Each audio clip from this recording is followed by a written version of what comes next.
Okay, today we're going to learn about transforming functions. So what this means is we're going to be learning about how if we have one function that looks like this, so this is the xy plane, if we have one function that looks like this at some point, and then over time we notice that it changes in some way, we want to be able to just like kind of get an intuition of, wait, what happened in the algebra that made it do this? So if our function f of x equals like x cubed something, then if it changed, if we can look at a graph, then we can kind of get an intuition of what that function is going to look like. Like, oh, we added 7 to it, or x is multiplied by 5 or something like that. So that's essentially what transforming functions are. So we're going to play around with the online graphing calculator called Desmos, and I think it's pretty good at us getting an intuition. So right now, here's the functions we're working with. We're working with x squared. And as you can see here, we made a secondary graph that's green, where we're adding k to it. So k is just a little variable, and this is a slider that controls how much k we put into it. All right, let's start off with 0k, and let's take a look. So at 0k right now, the two are overlapping each other. But if we increase k, what do you think will happen? Okay, so if we add k, more k, then what's going to happen to our function? Oh, it goes up. And this kind of makes sense because functions are input-output little machines, all right? So for example, if we're at x equals 1, right, we're putting 1 in as x, so 1 squared is giving us 1 back. But if instead we're using this one, where we have 1 squared plus 2, that's going to be equal to 3. So essentially what we're doing with this, the k, it changes our output. So our output's not what it used to be. Okay? So this one seems kind of obvious. If it's 0, it's going to be identical because we're adding 0. But what happens if it's negative? Well, if it's negative, you can see that it goes down. So for example, at -1. So if we go to k equals 1 again, we put 1 into it, 1 squared minus 1 is going to be 0. So that's why it's at 0 right here, where 1 is. Okay, so there's a kind of a mnemonic I came up with for understanding the way that inside functions work. Okay, so if we have f of x, the way that functions, we can change this function is if we add a k to the outside, so f of x plus k, we'd have a k over here too, it doesn't matter. If we put the variable we're changing on the outside, so say the function plus 2, then it's kind of obvious what's going to happen. So I say outside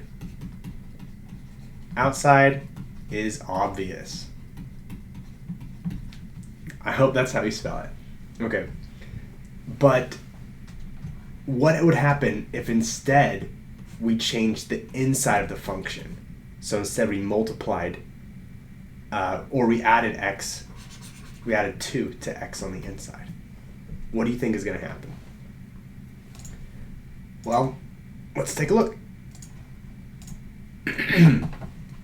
All right, so here's the setup we have right now.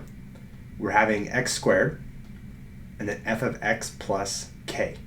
Okay, right now it's set to 0, so there's going to be no change. What do you think would happen if we set x equal to 1? Okay, do you think it's going to go up? Do you think it's going to go down? Maybe left or right? Let's just take a look. If we add 1 to x inside of the function, oh my gosh, look at it. It's moving to the left. Wait, why is it moving to the left? We're adding x, right? We're adding 1 to it. So when we add 1 to it, why is it going in the negative direction? Well, that's the tricky thing, and that's the part of the mnemonic that I want to focus on. Okay? Outside is obvious. When you're changing something on the outside, it's pretty obvious. But if it's on the inside, we say inside is insidious. I hope that's how you spell it. Okay. Inside is insidious, which means tricky or sneaky, okay? If there's something on the inside, if we change the inside of the function, the results are just going to be a little bit different than we expect. So let's go back to our graph. All right, so if it goes to the left, when we add x, when we add a positive k to the inside, what would happen, do you think, if we had a negative k? So if we're taking away from it, why does it change? Or where would it go? Let's do that real quick. As you can see, it makes it go back the other way. Okay, so where our original function is this red one, the blue one is the changed one, and you can see it moved over to the right.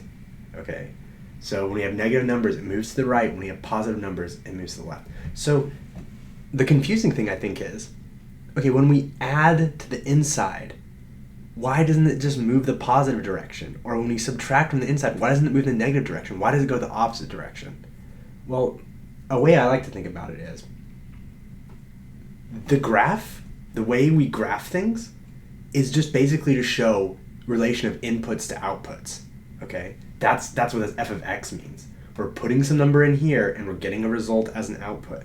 So we're really concerned with how x affects things on the outside. But if you're messing with the inside, instead you're flipping that on its head, okay? You're messing with, instead of messing with the output of the graph, which is obvious as we saw, right? If you add k on the outside, you're messing with the input of the graph, what you're putting into it. So in this example, if we have -1 being put into the graph, what we're doing is we're taking whatever it would normally be, whatever x would normally be if it was, let's say that at 0, let's figure out what it is. 0 minus 1. So now what we're doing is we're taking the graph and we're putting it at whatever it is when it's at -1. Okay, so it's really kind of convoluted, it's really kind of weird, and it's just an artifact of what we define a function to be and how the graph actually works with inputs and outputs. Graphs are really good for visualizing outputs, the input-output relationship between different things. But it can be kind of tricky if we mess with those inputs. When you mess with the outputs, like in this up-down example, then it's pretty obvious what's going to happen.